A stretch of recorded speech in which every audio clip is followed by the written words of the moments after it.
On behalf of Center for the Study of Social Systems, Global Studies Program, I welcome you all. And first of all, let me extend a warm welcome, though I have already welcomed Professor Sharit Bhaumik in the morning. Well, welcome you, sir, here for this formal lecture in the study of Global Studies Program, and this is annual lecture 2. So friends, it's really indeed a pleasure to have Professor Sharit Bhaumik, who is Chair Professor at the Center for Labor Studies, School of Management and Labor Studies at the Tata Institute of Social Sciences, Mumbai. And his very long introduction, let me cut it short to save time. His areas of interest are labor organization, informal employment, gender and employment, plantation labor, workers cooperative, self-management, and he has been involved in various researches world over, but few of them I would like to spell out for your interest. One which is very, very prominent, it is mainstreaming informal employment, the case of Mumbai, and this was done with the Institute of Washington 2007. The second is urban poverty, issue of policy evaluation and public participation in Mumbai. This was done with the Shastri Indo-Canadian Calgary Institute, and he's also presently involved in the project called the Study of Informal Employment in Maharashtra. Friends, today with all his given experience world over and with different institutes, widely traveled person, he accepted our invitation on a very short notice. We are very thankful, sir, for you that you have accepted. And today he is going to engage us on a very burning issue, which is especially after the structural adjustment and neoliberal economics which has unfolded, and the rights of the labor, rights of the labor in every realm. And today when we see, and he's made a very important statement that labor rights are being systematically effaced. Labor rights are systematically effaced under neoliberalism, and working class is being pushed to war. Very few social scientists are making such pronouncement, because there is a lot of celebration of the process of globalization. So with these few words, I invite you to take the dais. Professor Sharit Bhaumik. Well, thank you, and what Dr. Vivek Kumar has done, I mean, this introduction, I don't know, I feel a bit nervous, because if he has praised me so much, and whether I'll be able to keep up to that level. But anyway, I'll make some attempt.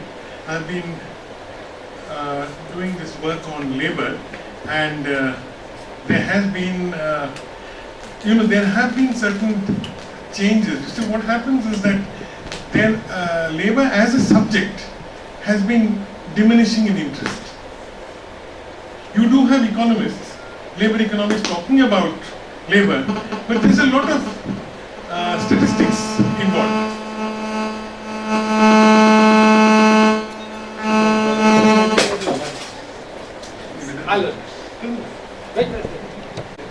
Sorry, I forgot to switch it off. Well, I said that there are some people, some economists, but they have given a lot of statistics and data. But what we need is actually analysis, and that also from the sociological aspect. And that I find is missing.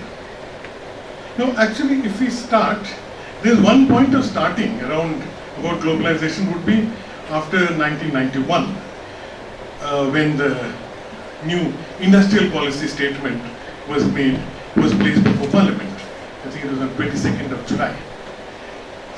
That's what really heralded the neoliberal policies.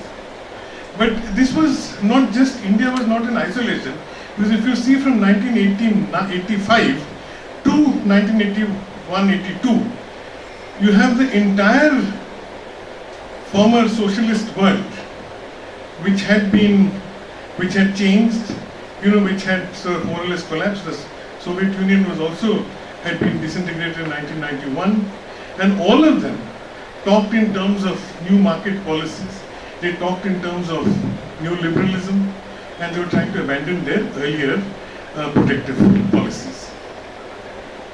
Now, this is one aspect of this thing. So it is something, which globalization, as we call it, in the present phase, is what had affected this whole lot.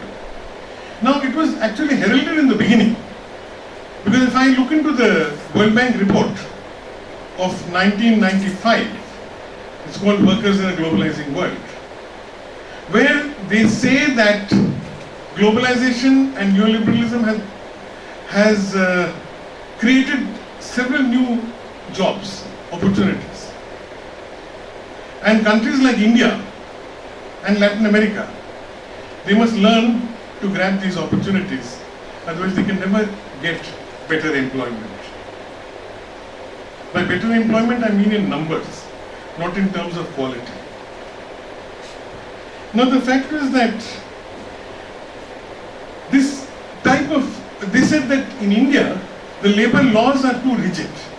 And just as in Latin America, the same thing happens. So unless you have a flexible labor law, in other words, employers, you will get foreign direct investment only if, now, they have liberalized the laws. You can just set up industries. But the Industrial Disputes Act in the case of India is still there, which says that any factory having more than 100 workers cannot shut down without the permission of the state government. That is, in other words, they are supposed to ensure that the laborers get their rights. They get their, whatever their compensation and all is there, and only then you can shut down the factory, in case it needs to be shut down. Now they said this is very wrong, because if you don't have an exit policy, why will people come and set up industries here? Because once they set up the industries, they are stuck even if they lose money. So this is not there should be changes and laws must be more flexible.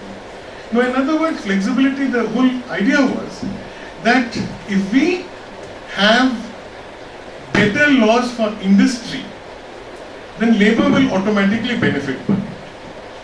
If I look at figures, it is correct to a large extent.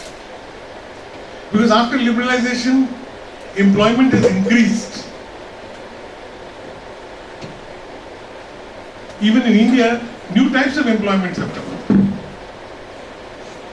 But all these jobs do not have any security. There are no minimum wages, and many of the other rights are being violated. So how does one, so this is the problem. Then on one side, we talk about higher employment, but without minimum wages. And and I know at that time many economists, they pointed out, there's so many millions of new jobs have come up, because you've liberalized, so you don't have the postal service alone, you have the courier service, you have cable TV, you have various small such things, where people can get employment. But the fact is that, does this employment, is the remuneration from this employment enough to meet the basic needs of a family? So just saying that employment is increasing without discussing wages makes no meaning. In fact, I would argue the other way around, that you keep lowering wages, you will have higher employment. It's very simple. Supposing the minimum needs of even a poor family is, let's say, 10,000 rupees a month. The main earner earns about 6,000 to 7,000. So who fills up the gap of the remaining 3,000? Wife becomes a rag picker, or domestic worker. Even if that is not sufficient, then the children also work in tea stalls and as child labor. At the end of it, we find this family of 5, there is full employment there. And you say there's full employment.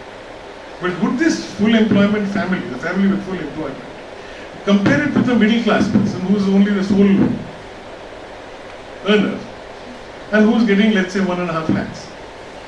And he has 2 children who are not working and a wife. who doesn't work, who works at home. So here we'll say 75% of the family, there is unemployment in the family. But would this family be worse off than that family in the slum which has full employment? So otherwise, the only way we can, so these are the issues which have come up. And unfortunately what has happened in the name of liberalization, in the name of trying to increase the benefits of so-called globalization, governments are trying to step out. They don't try to intervene in the labor market process. Along with it, we also find that the courts, the Supreme Court and others, which at one time had been the upholder of workers' rights, are giving judgments which are diametrically opposed to the judgments it once it gave. Like, there is a case of these contract workers in the airports. The trade union had raised this issue, finally went to Supreme Court. The Supreme Court said that if these people are working for 5 to 6 years as contract labor, they have to be absorbed as permanent workers. It was very good. It was a victory. This was about before liberalization policies came in. Recently, a judgment which has given a boost to all the public sector companies is the one on SAIL, the Steel Authority of India, where a similar issue was raised before the Supreme Court. And the court said that it is the prerogative of the employer to decide whether a worker should be permanent or not. Workers cannot dictate terms to the employers. So, you find things of that sort. There's scores of such judgments which show that even the court seems to have changed after neo-liberalism. Now, so what has happened in reality is employment has grown, but it's grown in what we call the informal sector. The informal sector at one time, in the 1970s, that's when the term was first phrased, was brought out by Keith Hart when he was doing his work in Ghana.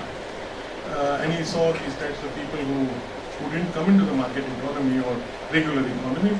So he called them informal because he had no other formal relations. So the opposite of that would be informal. But actually so it was some sort of a residual term. But if you look at in most countries, developing countries, it is not a residual term, it is a mainstream term. Like in India, for instance, is the worst case, where 93% of the total workforce of 470 million are in informal employment.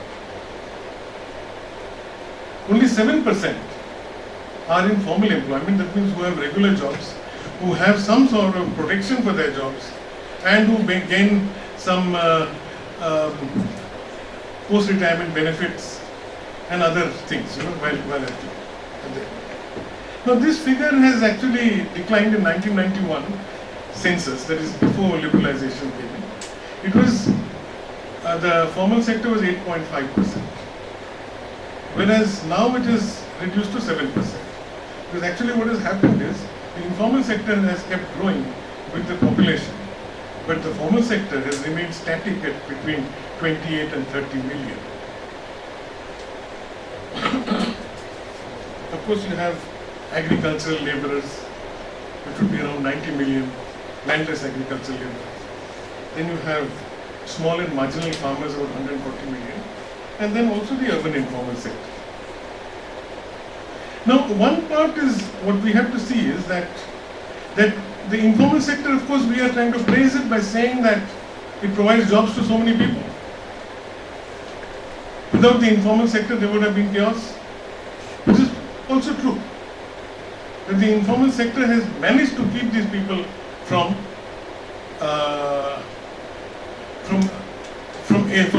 any sort of movement against their conditions. Because the question is, having one meal a day is better than having no meal a day. That is what the poor are facing today. The other part of the informal employment is that, you do have a large section of working there. But these people are actually involved in traditional activities. We always said Karl Polanyi's book, The Great Transformation, when he talks about the transformation from feudalism to capitalism in Europe. He talks about this transformation, that this is what happens with the Industrial Revolution and the new set of social relations which come up. But in a country like India, that has really happened. Maybe you can say we didn't have the Industrial Revolution in that way. We were a colonial country, industrialization didn't take place. There were certain pockets which were industrialized and others were not. But the fact is that urbanization and industrialization are supposed to bring in new sets of values, also new ideas about equality, inequality, about women, about, let us say, in the Indian context, specifically the Dalits. But does it really happen? Because in this case, what has happened is that there was no transformation. When you move from rural to urban areas, many people did move because they felt that it was much better.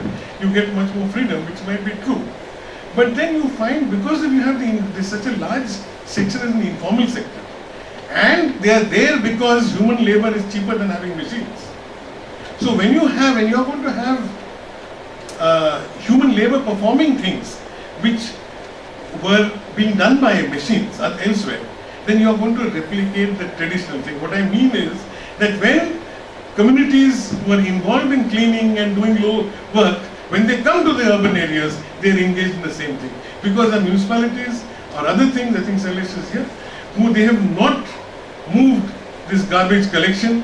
You still have people going down in manholes to clean this place up, and who's going to do it? It is these communities who are there. So you are not really breaking into new occupations. It tries to reassert the same occupation. This happens in many other cases. I won't say all occupations are highlighted, but a large number of occupations. You look at petty shopkeepers. What caste do they come from? What region do they come from? You look at various other aspects. So what happens is that in the informal sector, actually, it may be a so-called savior and provides employment to so many people, but basically it does not challenge the existing social structure.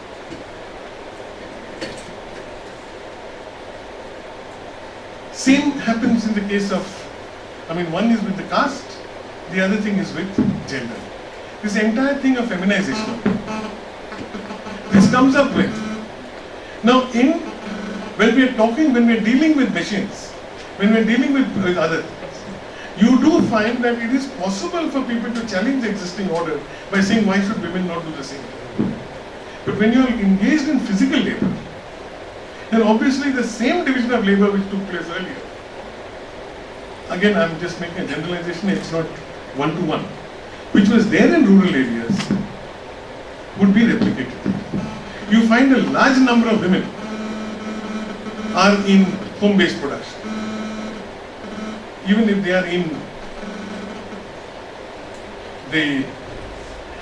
they happen to be in,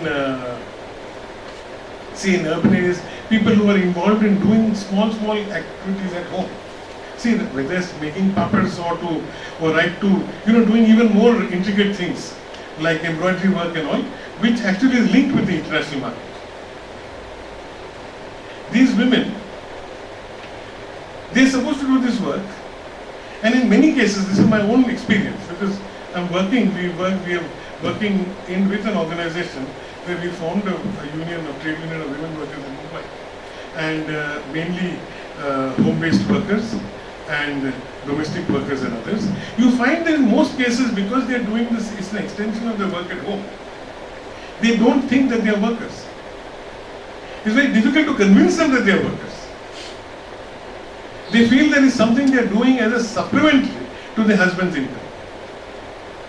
Whereas in many cases, their income becomes the most important aspect at home for educating the children and also for even for providing for food for the family. Because the husband many times may be drinking away his money. He is not irresponsible. At the most, he might give one little part of it, say rent of that place, but not necessarily doing it. So it's something which becomes, so you do have that sort of a difference. And then with this growing informalization, with the formal sector really shrinking in size, in terms of factories and all. Let's say what happened in Mumbai with the textile mill, the earlier places, like say in Mumbai, the textile industry does not exist. It used to employ 250,000 workers at one time. It's now hardly 30,000 workers must be there. You have all bigger industries which have also downsized. They've gone out into informal employment, and the city of Mumbai, which at one time was an industrial city, is today really a city of the tertiary sector, which is involved in finance and in services sector and other things. The fact is that these people, when they move out of their employment, where do they go? You find women. I've seen the case of street vending, because that's my area of specialization of late. I've been doing more work on that. Now, in the case earlier, women used to work as street vendors because this was also to supplement their income, the family income. Now, when men got displaced, then they started removing women from the streets, from street vending, and women then went back home to do agarbattis and other things like that, which was less paying than street vending. So this type of a conflict and difference is there, but the best way to avoid such a conflict, as we've been successful in courts, with the caste system, is to convincing them that your God has made you like that. So bear up with what it is. Similarly with women also, the same thing comes up. We might talk, but at that level, the women who are involved in these things, they rarely think that they are a separate entity. And I think, for us, for even in the case of trade unions and other things, the biggest challenge is not so much to increase their income, but to convince them that they could have their own independent identity, and this identity cannot be, and domestic violence is not something which is natural.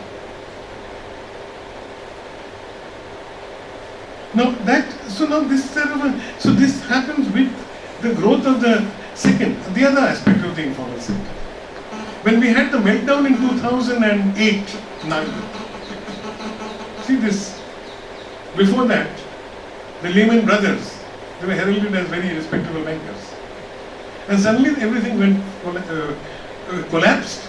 The entire world was gripped with this. We were, of course, very happy to say that the banking sector in India was not affected to a large extent by this slowdown, by this meltdown, because the banks were nationalized and we did not give money, we did not loan out money indiscriminately without warrant. It is true. At that time, when the banking system all over the world was facing shocks, and I remember in 2009 onwards, most of the nationalized banks were actually recruiting more people. Of course, I heard it's not because they were expanding, but the banks had not recruited for the last 30 years. So suddenly, because most of them were retiring now, by then, so they had to do this. But that apart, the fact is that when we say this, is it really correct that India was not affected? Because that part of India, which is not seen, the invisible part, was very badly affected, and they had no idea why they were being affected. Self-Employed Women's Association, when they made their first presentation at the Indian Labour Conference, this is a tripartite body of all trade unions and the government and the Employees Association. SEWA has been now admitted as a National Trade Union Federation. So they had made this thing when everybody, all the other unions were talking about the formal sector and how things were going well, despite the international crisis. Then they brought out their report, because they are mainly mobilizing, they are unionizing street vendors, they are unionizing home-based workers, waste pickers and all that. And they found, especially in the case of waste pickers and others, this entire crash in the international market has really affected them very badly. Jan Breman took this data and wrote a longish article in New Left Review. It's very interesting because he's also included Indonesia and other data from there. Now, what exactly happened? Paper, the demand for paper or the rate for paper fell by half in the international market. A lot of the waste paper, which is used for recycling in the Western world, comes from countries like India. So what happens to that rag picker who specializes in collecting paper? You see, even in this rag picking, there are different types of things.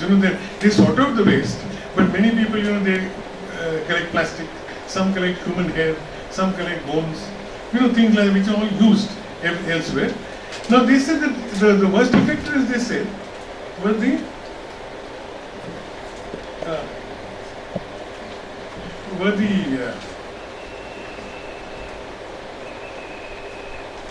worst affected were these hair, people who collect hair, I don't want to make it squeamish, people who wear wigs all over the world, the hair comes from rag pickers. They pick up from the streets and then they collect this hair. I was seeing in Dharavi in several places you can see long strands of them, they leave them out to dry before they are sold. Now that hair used to sell at 1,000 rupees a kilo. Of course it doesn't take one day to collect 1 kilo, because rag pickers would have been fairly rich people. But it takes at least 2 weeks to collect 1 kilo of hair. And that was suddenly reduced to 400 rupees per kilo. Most of the others, they things were. So what happened? One lady, one person who was going in the gullies of Delhi, collecting waste paper, has no notion of America or any place like that, and suddenly her income is half because of some crisis in that country. So what happens to these people?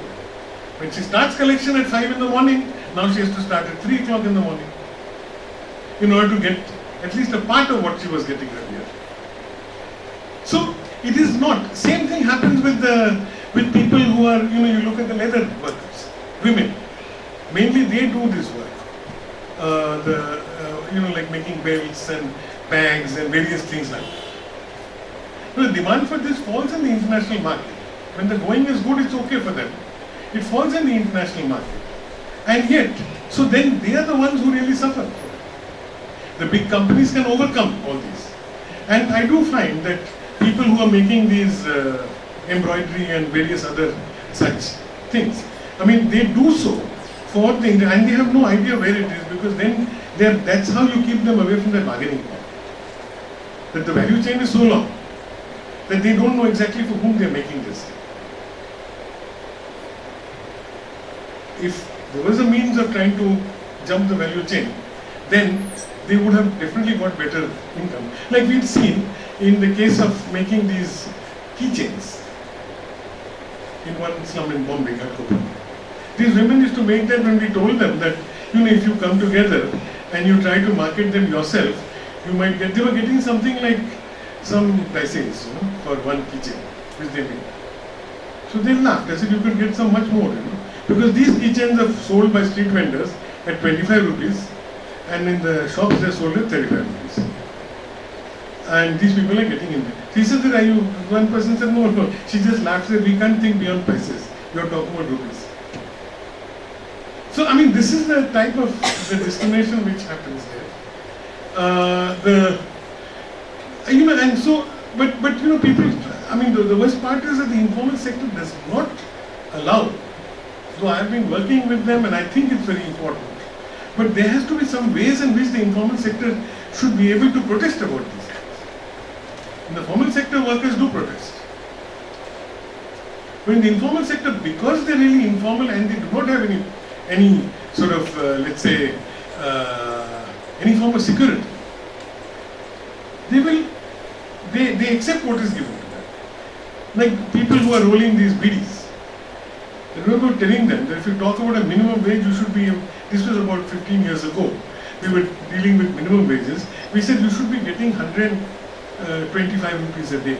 He said we get 35 rupees for 1,000 bundles. And if we dare to ask for 36, the contractor will throw us out and say we can get 10 more people who will work for less than that. No. So in such a situation, you're going back instead of going forward.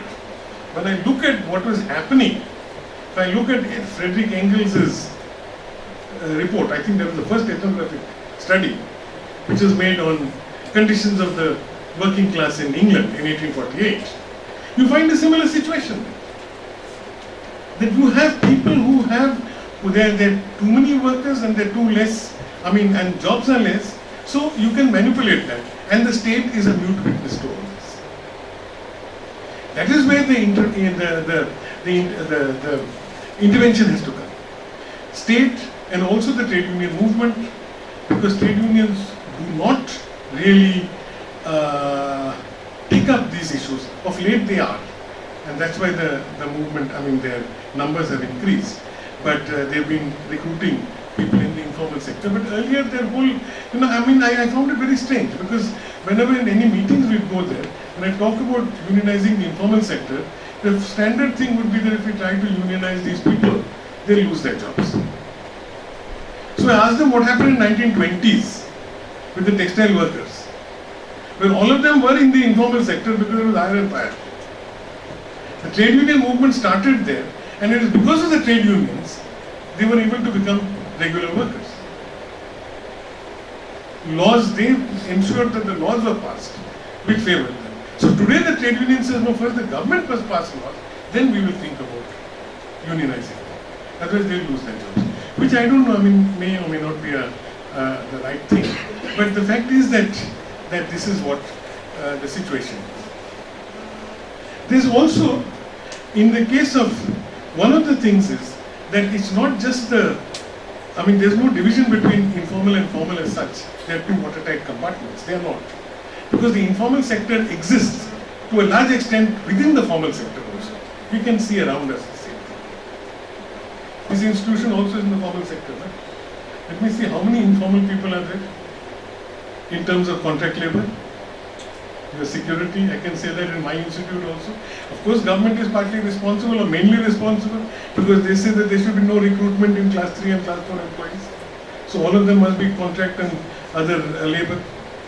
So you have the growing number there. In factories I've seen that where you have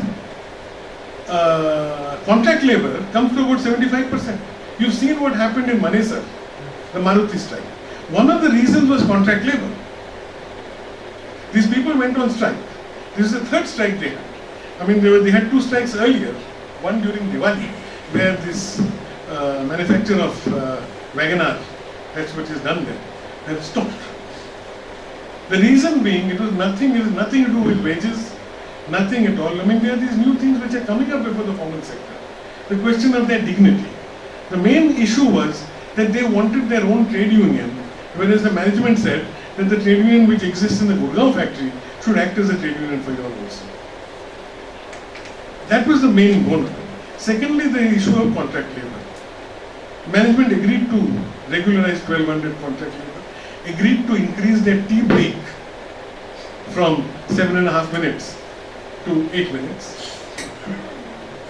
You see, this is the Japanese system, So they clock in at 6:30 sharp. If you're at 6:32, you lose your wages. Then they go there and do calisthenics with the general managers. Maruti is one company which does not have separate toilets for different categories. It does not have separate dining hall, and yet it has a strike. Because you can say it's the most labor friendly. But then you find the workers are really a caricature of the Chaplin's film, Modern Times. Because that's how they work. And if at all, they say that even if a worker sneezes, that is recorded, and that they said you are breaking the chain. So you have to mechanically keep on doing this thing, and the pace is increased. So, and they don't have time, as they have 8 minutes for tea. They're mostly drinking tea and working. Then even their lunch break, canteen is situated quite far away. They have to rush there, get their food, keep, they have, if you see that they have these chapatis rolled and the vegetables inside, they're munching that while going back to work.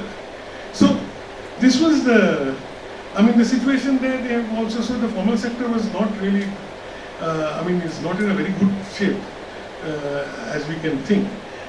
You can find that happening in most of these companies. You see, many of these, and then they find that the best way out would be to go in for contract workers. Most of these companies, we had done a study recently for the German Trade Union Federation, DGB, because they have got into international framework agreements with German automobile companies. There is Daimler, there is Mercedes, BMW, and all these others. So they wanted us to look at these framework agreements and to see whether they're really being followed. Because the international framework agreement means that the DGB, there's a metal workers, E-Metall I think is called in Germany, there is a metal workers federation, enters into an agreement with Daimler which says that you have to maintain labor standards in your subsidiaries also, which would be according to their country's labor standards. Most cases they violate it. How? Because the main people, the main factory of Daimler of course will have all the labor standards possible.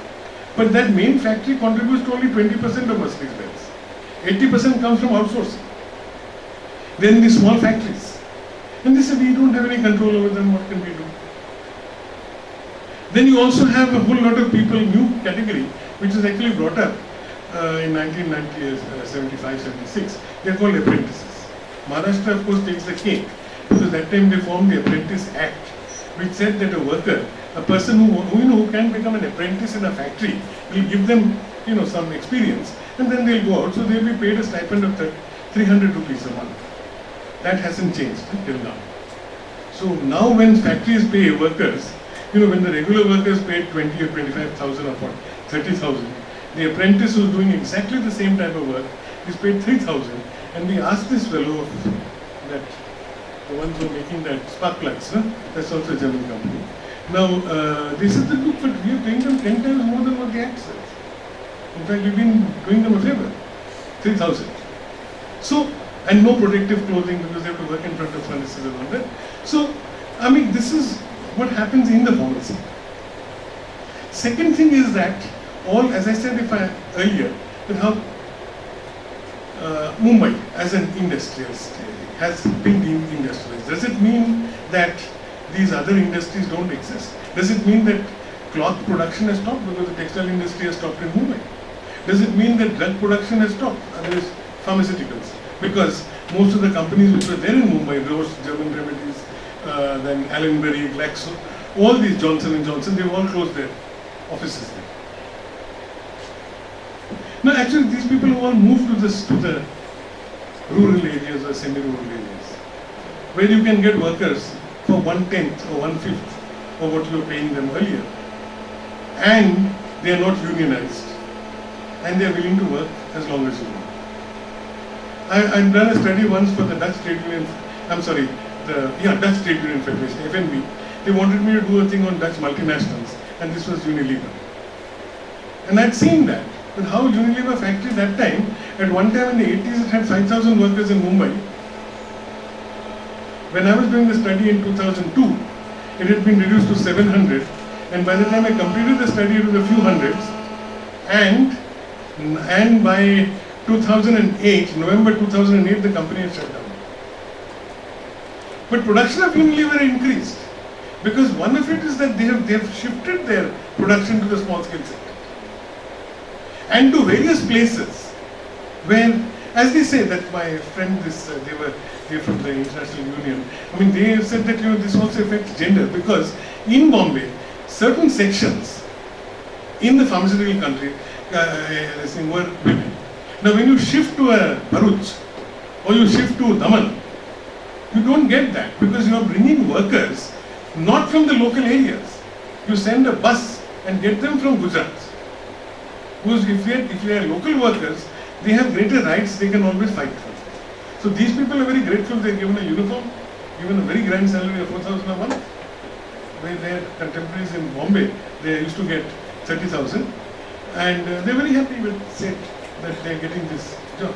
And they can be thrown out anytime, and Lever has this habit of employing only 99 permanent workers and hundreds of temporary or contract workers. Because the Industrial Disputes Act says if you have 100 workers or more, you cannot shut down a factory without the backing of the state government. So what do? You go to Bharuch, you go to any place, Yavatmal in Maharashtra, set up a factory there. 600 workers, 99 permanent. And because it's a new industry, you get exemption for 5 years, taxes, and many other things. Rents, water, electricity in the industrial estate. The moment the 5th year is over, you close shop and move to some other place, where you can get the same benefits. Now all this would be okay. I don't mind. And the workers are paid less. provided the consumer gets some benefit. The consumers are paying Dove price, which I believe in India, the cost of Dove is higher than what you get in Germany. And the actual cost is, we have done this study of Dove, which was done in Kandla. The entire thing is done by hand because Lieber says it is too small a quantity for machine production, and that comes to, total thing comes to about 7 rupees, including taxes. But of course, on the other hand, the discerning consumer would not buy, even if you rate Dove at 15 rupees, they would think it's a low-end soap. You want to make it a high-end soap, you have to sell it at 15 rupees. And people will think it's very good. So that's how it works. But the fact is, what I was trying to say is not the question of marketing, what they're trying to do. But I'm more interested in what happens to those who produce these things. Because that is something which we overlook. Then what happens to these workers? You're talking about half-employed, half-staffed workers who are working here. They work in many of these factories. That is, one is Lever's factories, own factories. The other one would be the ones where Lever has outsourced it. Their conditions are even worse than Lever's. They're not even paid 4,000 that time. They were paid 1,200, 1,500. Like in Dove, it was outsourced to a small factory in Kandla, and they were paying 1,200 rupees a month to their workers. So, and new ways and means are there. With modern technology, what happens is that we are going back to this. Similarly, if you look at the textile industry, employment in textiles is increased because we are talking about the power looms, which are really manufacturing the cloth we are wearing. The power loom is one grade above the handloom. It is the handloom where power is used, so it's faster, efficient. But it is not like the handloom or like the regular factory where the worker works against a very high machine. Now here, what happens is that this worker, a person who is working on the power loom, as a weaver, has to manage at least 4 power looms, and he's standing constantly for 10 hours or more. Because the main skill of a weaver in this textile, is that how he can, when the thread snaps, how best he can tie that thread. The knot should not be seen. That is the main skill of a weaver. Yeah. So he has to keep seeing whether everything is okay. He doesn't sit. And there's the racket, which is created there in that loom, with the looms working, and in a shed where you have at least 100 looms there, belonging to various people. But these people are paid by a piece rate, and I found that recently a student of mine had done his PhD on this thing, on the workers in the power loom sector. And I had done a study in 95 in the same place in B1D, and I found the rate had not changed. It was still 70 paise per meter for shirting, as they call it, the thinner variety of cloth, and 1 rupee 20 paise for what they call suiting cloth. The only thing what changed was that the power looms had become swifter, they were faster, so he could earn more. But for earning more, he had to also spend a lot of time and energy and other things on it while doing that. Because he had to be much more alert at the speed at which the power looms were working. Now at the end of it, as I remember those workers asking them that how far, they said they work during the season, and when the monsoon starts, that's when the power looms also the cloth declines. They go back to their villages to work as agricultural laborers, and they told me if we were to work for 12 months in a year, we'd go mad or we'd die. They work in they live in small hovels, and in all that, and save whatever money they can so that they can go home and subsist on that. And when that money dries up, they come back again. So I think this is the type of India we see, which is quite different from the India. This is exactly what Arjun Sen Gupta had written. I mean, his team had written in that report on this National Commission on Enterprises in the unorganized sector. See, he says that in the first page itself is very interesting.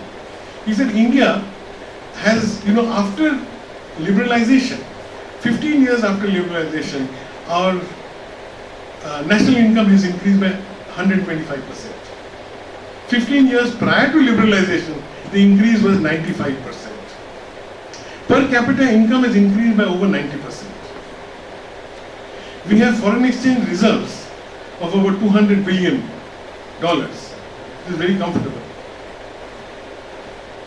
We also have had that time a high growth rate of 8 or 9%. And India has the least debts among the developing countries. So he says everything should be hunky-dory for India. No?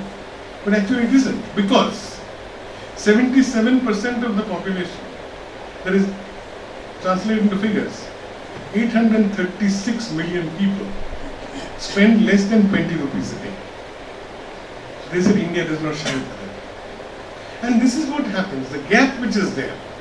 I mean, the report of course tries to say that the only way out would be to have policies which are drawn towards the, because one side of the government, the planning commission, I mean, people who are in charge, I don't think believe in planning, but they say that they say the higher the growth rate, sooner we can eradicate poverty. But then the question comes up that Brazil, with 4% growth rate, has eradicated poverty and shown that everybody can get food to eat. So it's not just the growth rate, but how you are going to direct your policies. And that is what I think is lacking here. And whatever happens, because I remember a letter was written by Vajpayee when he was the Prime Minister, his office, to the Lieutenant Governor of Delhi, because when they were doing these evictions of these rickshawalas and hawkers, he said we should go slow because after all the poorer section must also get some trickle down of the liberalization process. Otherwise they will start getting militant against us. So in other words, you give them some sops and let them be happy and do that. So when you say, I'll just wind up now, because one of the things about this type of situation which we see, I mean, it's not that it's something which is totally, I would say, which has no future and it's doomed. No, it's not. I think if proper policies, like for instance, social protection could be a major thing. Then have we done? Because what has happened is that we are having social protection. When the UPA, this present UPA, the first came in, that time a part of their common minimum program, they said was to have an umbrella legislation for the informal sector. And there was a bill was passed, was framed, which was called unorganized sector protect. No, the social security is part. It was first regulation of employment, regulation of work, and social security. Now, within a year, the regulation of work was dropped. Because regulation of work would mean that small factories should work for 8 hours a day. And they must have, which if we are going to make them work for 8 hours, they'll have to employ more people. And the government thought that was not right because we have to compete with other countries in our exports. So, I mean, ultimately let the workers suffer for that, for our exports. So, that was dropped. And slowly every session of parliament, they kept saying that we will pass this bill. It was never passed. It was passed finally in the last session. And it was reduced to just insurance. So social security meant insurance. Some 40,000 rupees for life, and I think 10,000 rupees for hospitalization. That is the Yojana which was provided. So what we do is that there is half-hearted. And NREGA, I would admit, is I mean, it has its own faults, but it could be one of the better programs of the government. But the most important things are that some of the social people, there are boards which are there, like you have the Construction Welfare Board. By Act, 2% of all construction work, which is more than 10 lakhs, should be given to the board. So Delhi, the Construction Labour Board in Delhi has crores of rupees because the Commonwealth Games and all had come in there. It's a massive building. Expenditure is less than 5%. Something like 300 crores they have invested. And they spend less than 5% on the welfare of construction workers. The same thing happened, but when boards are maybe, they are organized and controlled by the workers themselves, like it happens in Kerala and other states, Tamil Nadu, then it is much better because there the Construction Welfare Board is controlled by the workers and they decide how much money should be given as compensation to people, or in case they are ill, how much should be given to them and things like that. So that sort of a thing is there, but we are still experimenting and we are looking at things. What we also need is maybe the trade unions also have to become a bit more, but one can talk about that, but I think I have bored the audience enough, and I could end here. Huh? Thank you.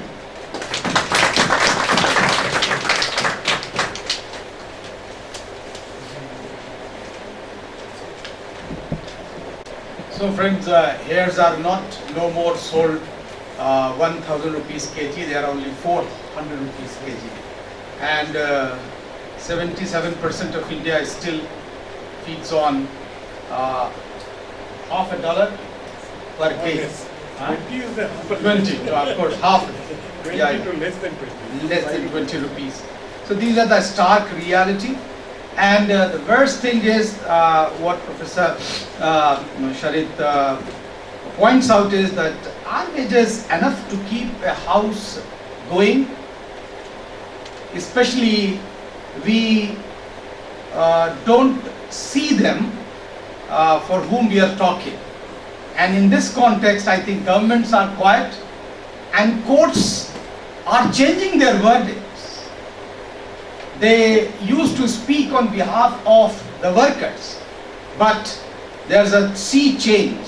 And from Lehman Brothers to Maruti, the story remains the same. So it's not a Marxist agenda, or it's not a Communist manifesto we want to read, but yes, it's open for you to raise some questions, inquiries and reflections. They are welcome. Yeah. Sir, women in garment factories, especially in the south, they are being told that part of their salary will be put into a fund which will help them to pay dowries later. So what is your take on that, sir? Someone at the back. Yeah. You ended on the issue of labor unions. You ended on the issue of labor unions, and I'd like you to talk a bit more about that, because your whole thought, what you're essentially speaking about, is the transformation of the nature of work and the category of worker. That is, labor itself is being transformed away from the formal into the informal. So the way in which we think of organizing also has to change, where the unit, the workplace has changed. So how can you sort of use your descriptive analysis and cases that you gave us to rethink organizing around new ways of doing work and workers? Like the whole concept on which you build up this argument about like labors, I think it's a little bit problematic because it is not so complicated, but it is much more complicated than that. Because first thing is that when you exclude gender, because when you talk about the garment sector, I think the kadai or the kachori work, it has 80% of the females who are in the informal sector, and all the works that comes from MNCs or KMCs to the main capital are getting outsourced to the villages. Okay, and it is not that it doesn't stop there, but also at this point of employment of the children, because even the children are taken as a part of the household team, which is not only invisible but also unfair. So this is the first thing. And the second thing is that when you talk about this Maruti thing, I think it is apart from labor or trade union organization, I think it is also about the kind of apathetic attitude and the correlation between the policies that are made in the corporate houses and also in the government are also getting reflected in certain kind of trade unions. So in this kind of whole complex picture, so how do you figure out and how do you say that like trade unions are not doing your work? Because when you say it's the legitimacy, the whole question of legitimacy is the thing that keeps certain kind of unions little bit barred from getting involved. Yeah. Is regarding how the institutions structure themselves with the change in the economy. I was part of this restructured dispatch. Yeah, so when I was there was the course you were heading, industrial and labor relations was there. But then it changes to human resources management. I mean, I was never. yeah. I was dean, but that Yeah. doesn't mean. But that's what the nomenclature changes and the priority also changes. So how do institutions contribute to this informalization of the workforce? They're a bit varied. Now the first one on dowry is very easy. That this is how you are trying to reinvent or reinforce the existing thing. That you make your money, you earn so as to not to abolish dowry, but to ensure that you pay dowry, which I think is not a correct step. But women may accept it if they are traditional, because if you don't teach them that this is what they should do, because as I said, here when they don't even think that they are workers, because the type of work they do was what they should do at home. So they don't think that getting paid for it also means that they are workers. Now I think there are a lot of problems in trying to organizing them, and that brings me to my next question, your question about the organizing part.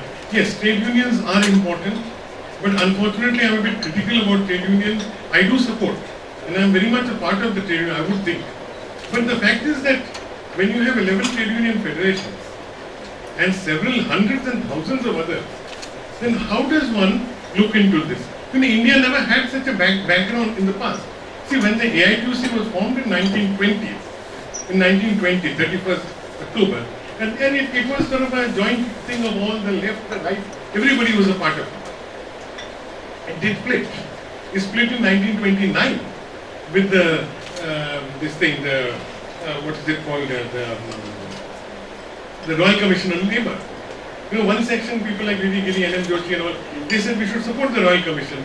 Nehru was that time the chairperson, and he said we cannot support a commission when we are going to start a movement against them. So the majority of the AITUC said we should not support, and one minority, and they broke away and formed their own union. Next year, the Marxists, the communists, they broke away and formed the Red Flag Trade Union Federation. Because of some civil disobedience movement, they said it is a bourgeois movement or something, they didn't want to support.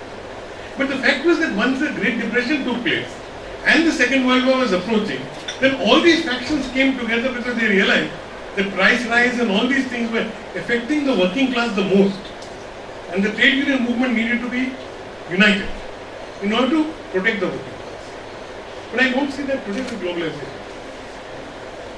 In fact, you're finding more and more unions coming up. And trade unions sometimes are fighting each other. Now, I'll give you an example. The typical patriarchal male-dominated trade union system.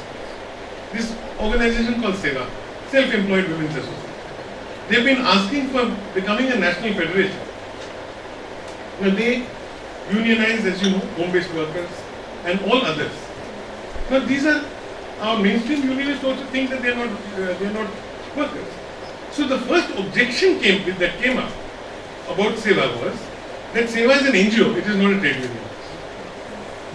Then they went to court, Delhi High Court, because they refused to have a membership count of SEWA.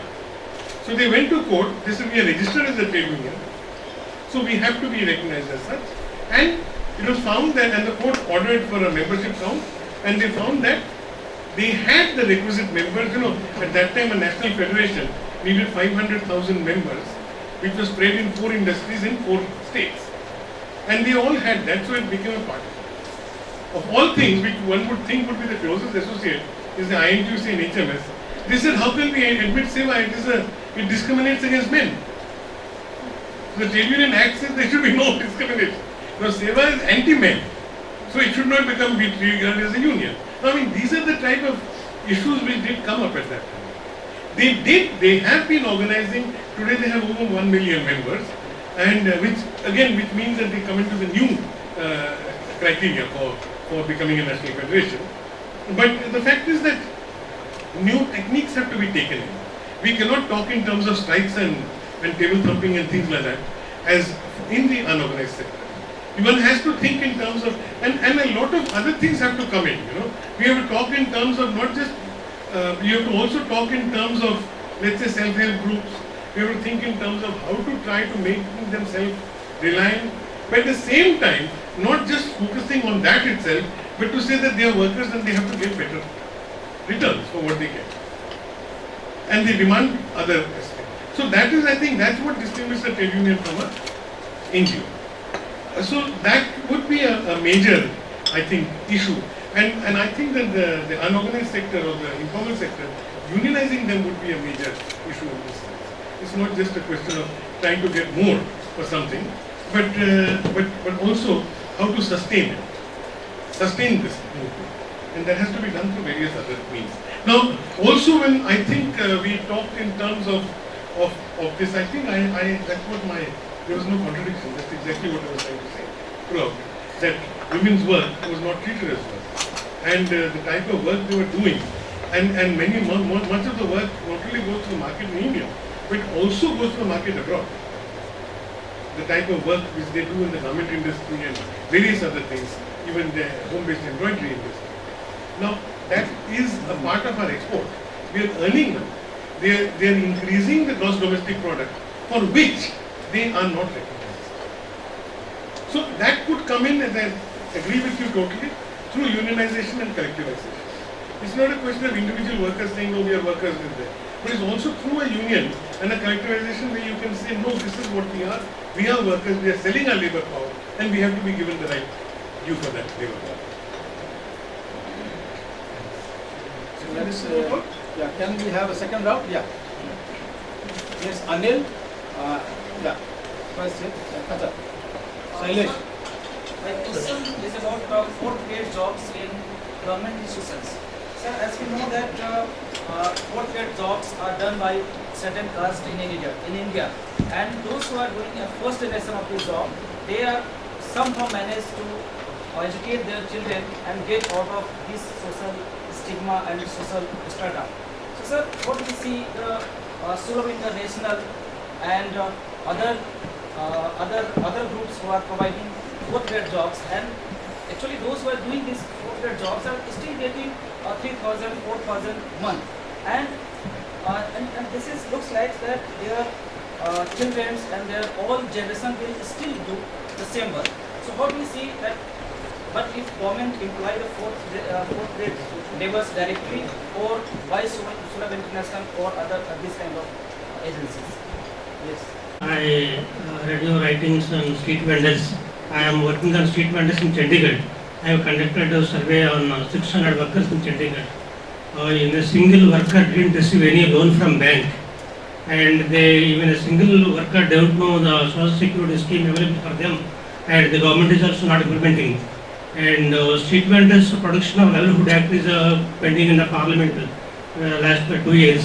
So what is the problem for enactment, and what is just how to improve this thing? So you can give it to no.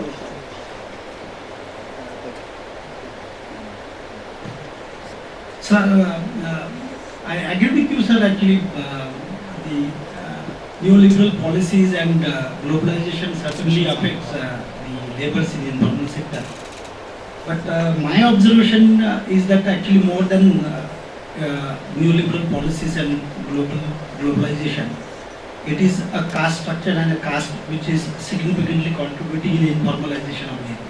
For example, what are the employment options to the women from rag picking community or vest picking community, largely belonging to Dalit community, and within Dalit mainly to Matan community. If you take a Pune case study or even Mumbai case study, they are all from Man community. I mean, so much so that actually, I mean, one of the NGOs which is working with them in Pune has to raise a slogan, Kachra amcha hakkacha nahi punecha bapacha. Means our first right is our right on the garbage or on kachra, and to what extent, like to what extent, like Dalits will have to lay their claims to kachra in such a system. I mean, of course, I mean, one is agreed to what you are saying, but this caste structure, I mean, why there are no union possible is, I think, is also one of the reasons that actually, if you take a case study of the SHGs, all SHGs happen to be, the members happen to be belonging to one caste. So what is your, I mean,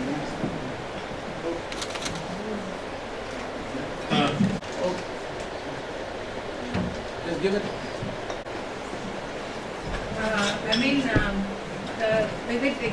Very detailed examples you gave of reinforcement of caste and gender inequities in the wage structure does not give a very positive picture about the future of labor rights. But do you think the phenomenon of migration that is so frequently associated with livelihood options lately, I mean, huge rates of migration from village to cities, and back and forth movement, do you think that would affect unionization in a big way? If so, how that could be handled, one? And do you think this universal Aadhaar card, etc., will at least play a beneficial or a role in tracking, you see, moving labor, shifting labor from one place to another, or you don't see that it playing any role on that count? What Siddhartha was saying, I was thinking in terms of when you talk about policies, that reframing policies, or making more positive policies with labor, we do see, I had just an example of a new policy by Delhi government about the construction workers, and construction worker or the worker as a category. It would include anyone who works, and but the idea is that they would get some kind of insurance in terms of education and for marriage and for construction of house also. In paper it looks very attractive, but I see these policies giving more power to bureaucracy, and which happens in new liberal state. Bureaucracy becomes much more powerful, much more corrupt, because it gets more ways to exploit the labor. A person has to run around for days together just to get a form. This is what I saw even with the case of registration of street vendors in Delhi. The ones which went through the union, if a street vendor goes on his own to that DMC office, fellow will be thrown out, and he won't even know what to do. And in most cases the forms are in English. So if it is done through the union, then he has that advantage. It's done much faster, and that also is a threat to the bureaucracy. Anyway, let me come down to this part about the nomenclature.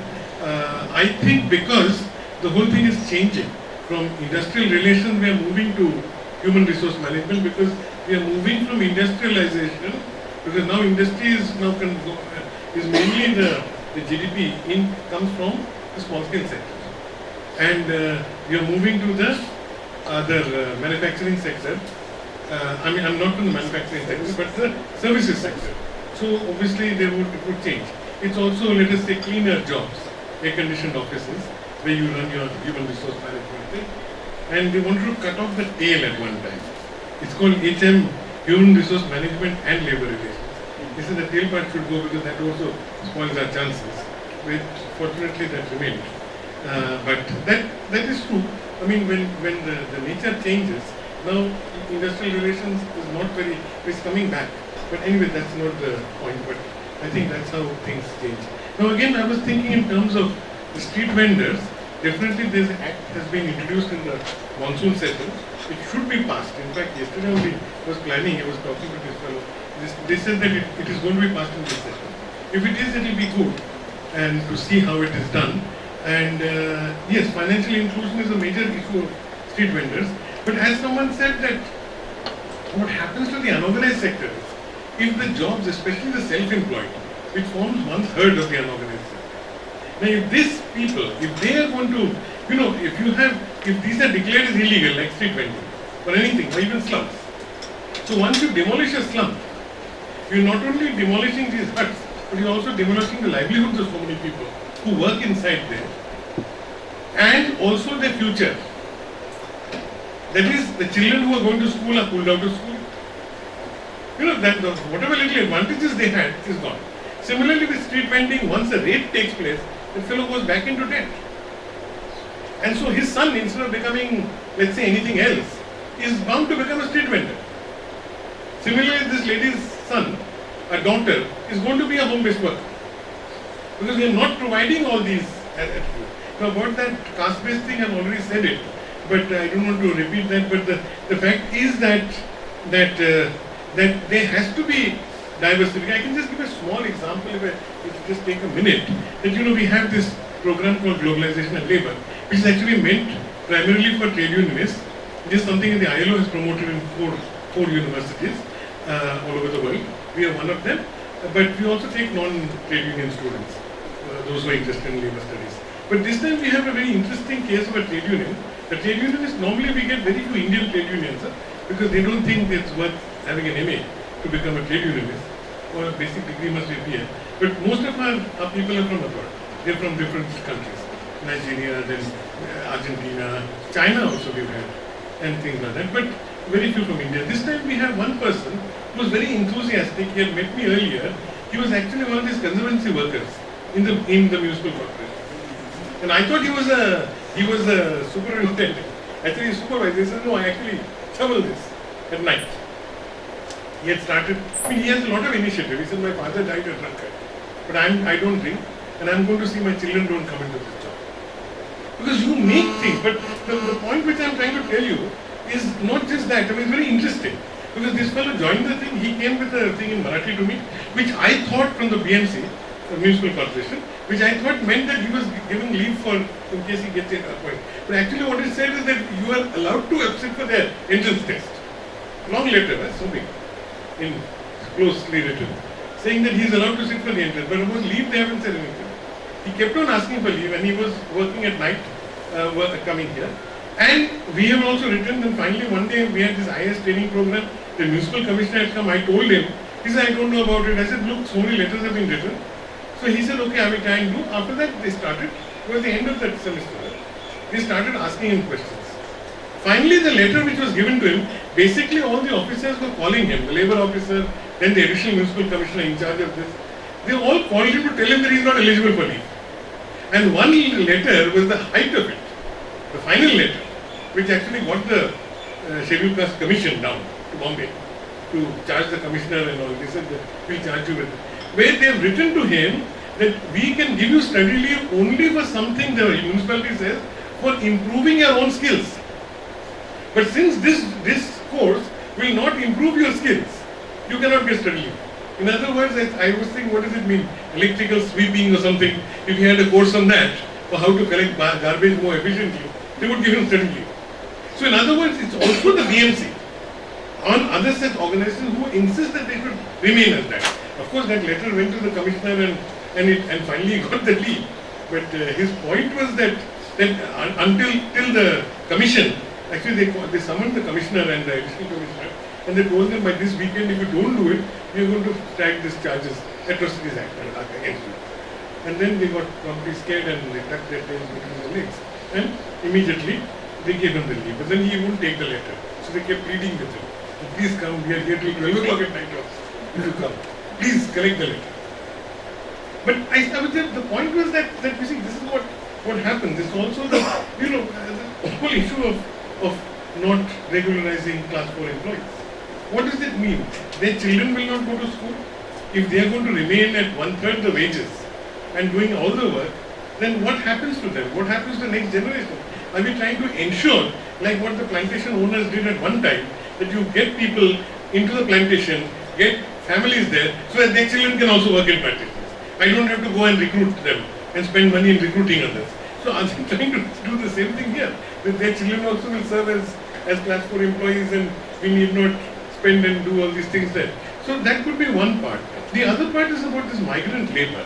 That's a very important issue, and maybe the unions all over the world, of course, even the ILO or even the other international trade unions keep stressing that migrant labor has to be unionized because they have specific problems and they're always hostile. Because being migrants, that's everywhere, whether it's the diaspora, Indian diaspora there, because they come from, they migrate because of certain circumstances. They are willing to work for less. And that causes problems with the local population. So can the unionization take place which would try to, this balance should be somehow overcome, number one. And I don't think that, like what Narega was supposed to do, that is the rural migrants should stay back. But why should the rural migrants stay back?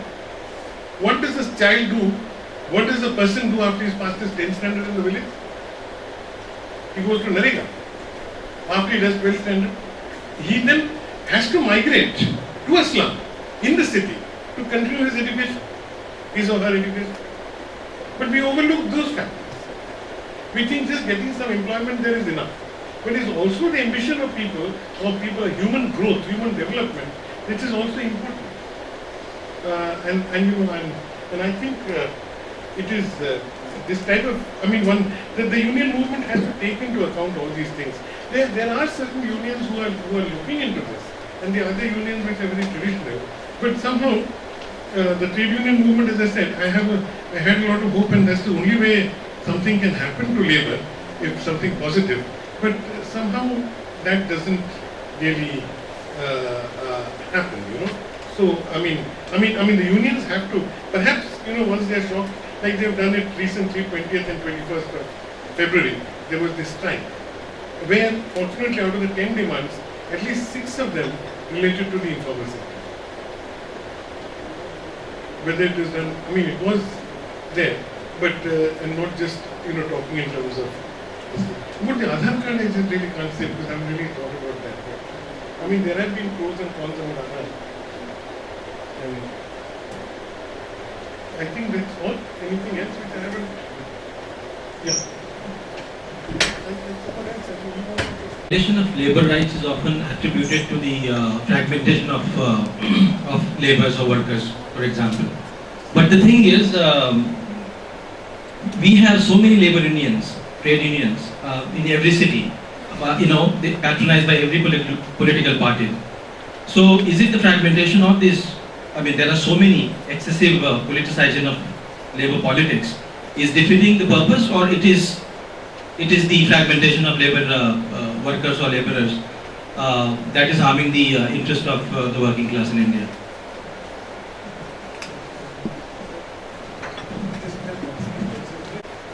Regarding the two courses, one earning 10,000 rupees and the other one 1 lakh.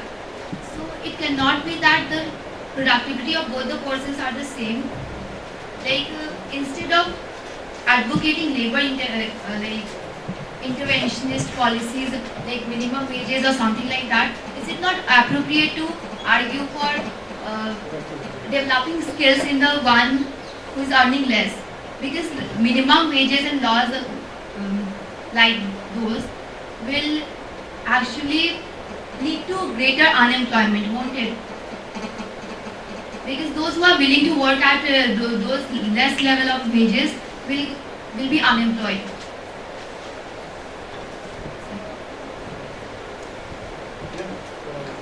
Like you were giving example of like Supreme Court verdict,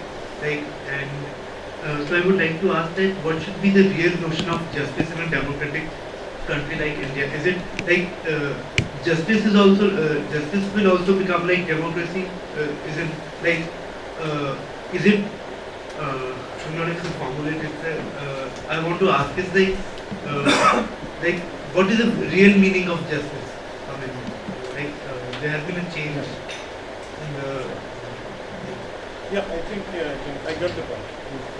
Talking about fragmentation in a different way. Maybe I didn't bring this argument into my thing. Was that when I look at the labor unions, I'm not talking about these different unions which are there. You do find one section. You cannot have a union based on caste or on religion. But you do find one section. And I'm telling you this from the case of mine workers. There was a study done in the coal mines in Jharia area. They find that the Santals and all who work in the mines, they are local people. Whereas the other mine workers are migrants, so they are housed in that area. The union normally sidetracks from the problems of these people, say of the tribals.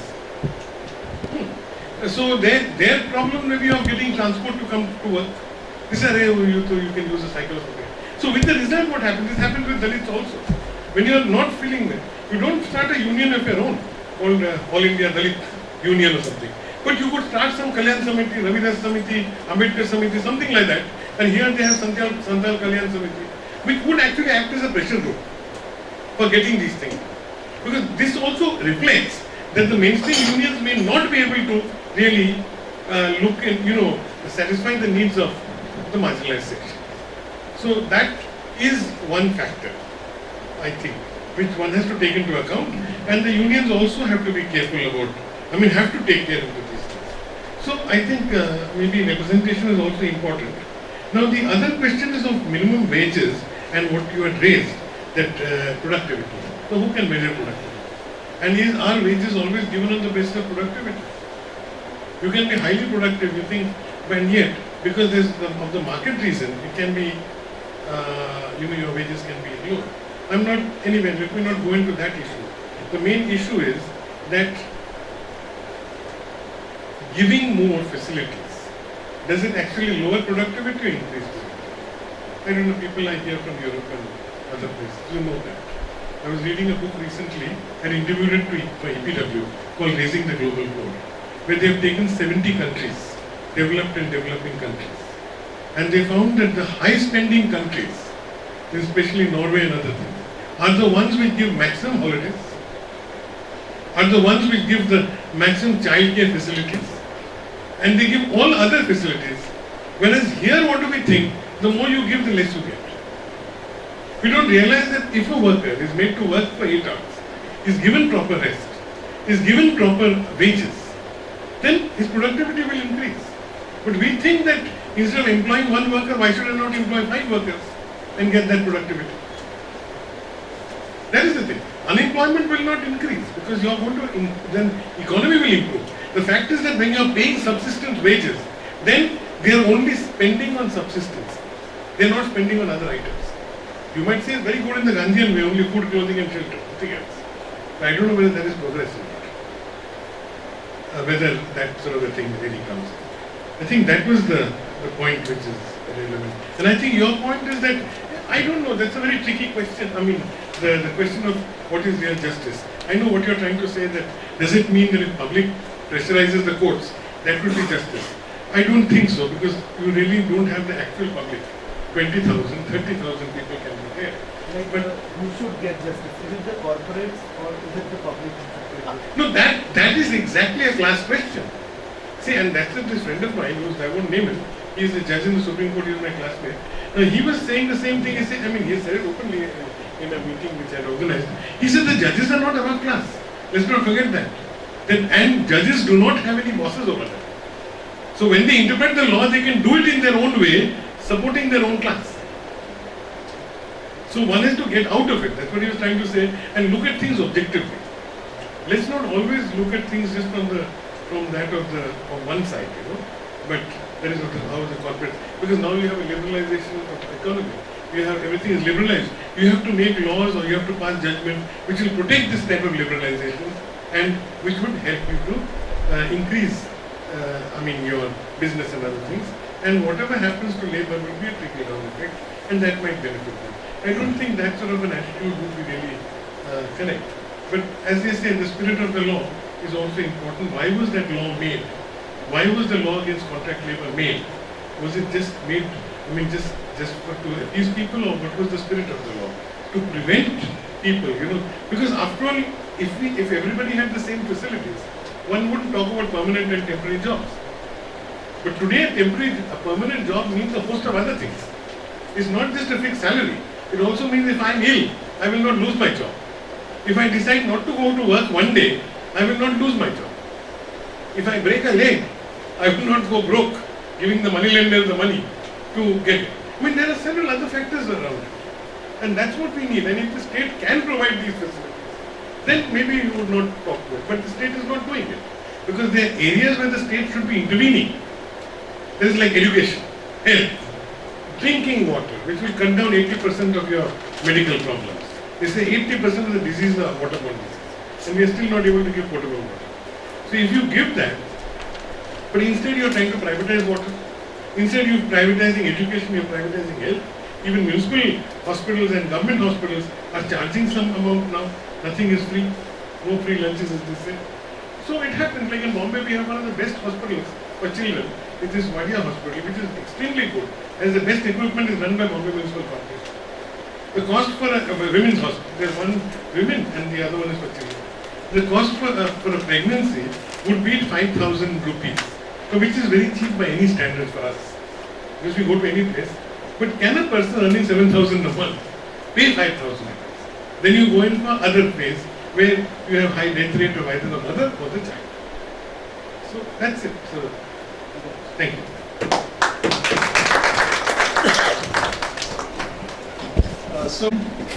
And I think this lecture absorbing enough, and at least for me as a sociologist, what I have taken just 4 questions which I always used to ask, and today I think I've got some answers. Of course, with the growth rate of employment, we must ask 4 questions. One, are the wages enough to keep a family going? Is there enough dignity with the workers? The question of trickle down. And last but not the least, has it changed the social structure, or the structure remains the same? Thank you so much, sir, for enlightening us. And of course, thank the chairperson of the Center for the Study of Social Systems, and of course, Sujata, the Global Studies Program convener, and the audience, despite their busy schedule, and of course the term paper. I thank the students and the presentations they have to make. I thank them all. And of course, last but not the least, sir, so much that within our short notice you have come. He started early in the morning at 6 o'clock and still is live, so you can understand the zest and zeal with which the academics is taken with him. Thank you so much, sir, and I think we'll keep on traveling. Thank you all. Thank you.